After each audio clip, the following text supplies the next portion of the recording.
Hello guys, it is otumunga here, and today I'm going to do a little of a weird video, but it's going to be pretty long, so viewer discretion advised.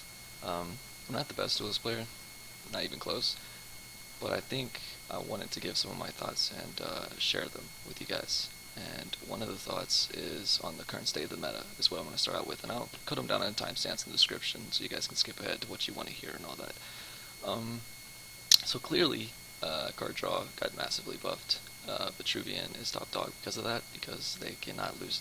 They won't lose tempo while using their faction card draw, like Scion's First Wish, Scion's Second Wish. It's a little bit loss of tempo, but it is a 2-mana draw 2 cards, which is pretty insane compared to the other card draw mechanics in other factions.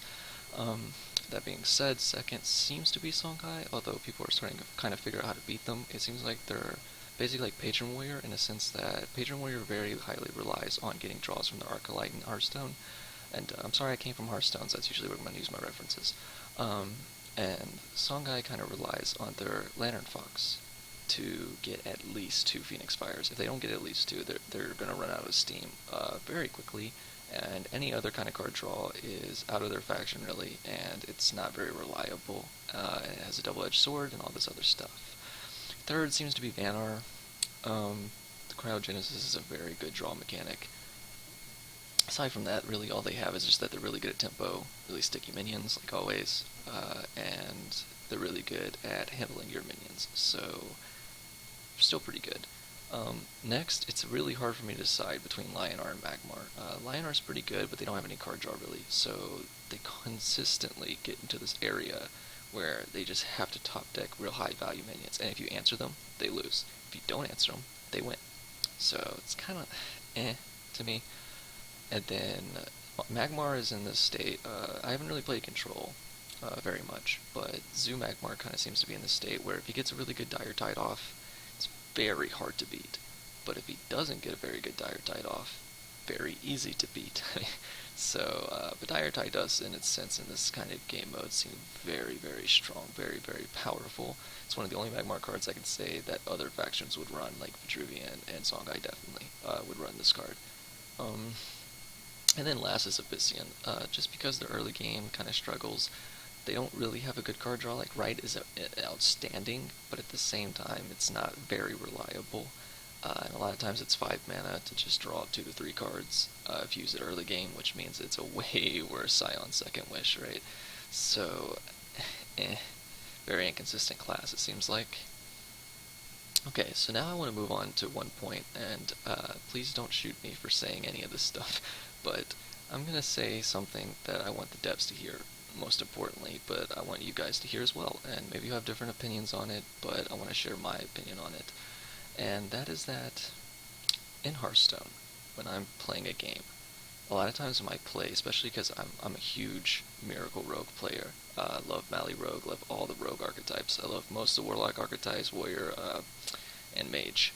This goes on for me saying that, you know, I like Patron Warrior, I like these, like, decks that I don't really play aggro. I play mid-range, combo decks, and control fatigue in Hearthstone. And I love that I can think about my play the entire time I'm roping and still not know what the 100% optional play is. Optimal, sorry. Play is to make. Like, there's like at least 3 to 4 choices at all times, and I always have to think what I have to play around, what he has, what he could have, what he's used so far, you know, all these things, and it really makes me feel like I'm working my brain out, and I love that about the game, right? I know a lot of you hate Hearthstone, so I say don't shoot me for that, but in Duelyst, I don't really feel the same.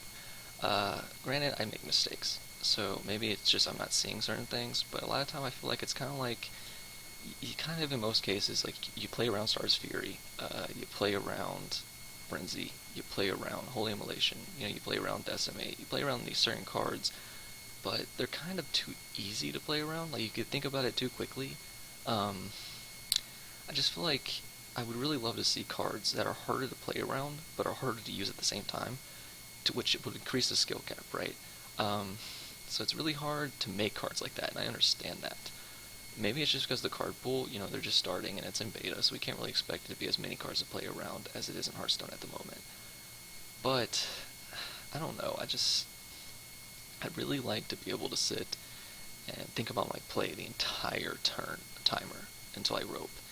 and still not know what the optimal play is. But most times it's kind of like I feel like I just kind of, oh, I have Elucidate or Dire Tide. Okay, let's play this. Let's make sure I'm not side by side with it, so I play around like Grasp or something. That's it. I don't really think about a lot of things, and I would like Duelyst to be a game where I have to think the entire turn just to know what I feel like is the optimal play, if that makes sense. Uh, and yeah, I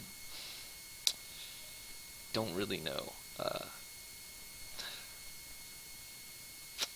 But that being said, the last point I'd like to get in is one that is a little personal to me. And that's that some people are hating on the devs if they don't like the patch. I want to come out and say I feel like that is 100% unfair, completely. Uh, Stomposaur, for instance, Deceptical, I give them not really negative, but I give them not really positive feedback at times, and tell them things that they should watch out for. Because they listen to me because of that, I think they're some of the coolest devs I've ever met, okay? They'll listen to your rage post, by the way. They look at your rage post. They don't just instantly just close it and be like, he's raging, forget him. They will look at it and they will actually consider what you're saying. Does that really make them bad devs? No. They care, guys, okay? Just want to get that out there, because some of you think they don't care. No, they strongly care. They took months to make this patch, and they tested it out to the fullest of their ability. Of course, they can get things wrong, but they're trying, right? So they need our feedback.